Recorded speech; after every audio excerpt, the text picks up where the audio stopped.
点有艺术家用小学生画出来的图，把这平面图变做立体的玻璃艺术。囡仔人看到家己的作品变做立体造型，拢感觉真新鲜。我会画这个狐狸，是因为我很喜欢狐狸。学生专心小解家己的作品，会当看到每一件作品顶面拢充满丰富色水。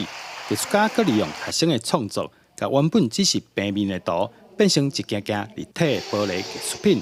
学生看到感觉真欢喜。艺术家把我的原本的作品就是呈现的更不一样、更丰富，然后我很喜欢。每一个小朋友的创意都完全不一样，天马行空。我觉得是给艺术家一个很好的一个冲击。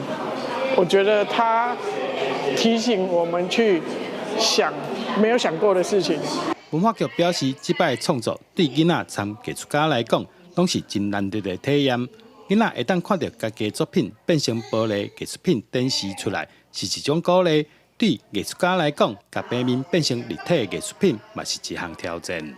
画作转化成3D 的立体的这样实际上的作品哦，然后去演绎他们的作品，展现精彩的一些不同的一些作品的风格哦。其实大家现场看到，其实小朋友都非常的感觉兴奋也欣喜哦。新德市的玻璃发展自1925年开始，是新德市重要无形文化资产。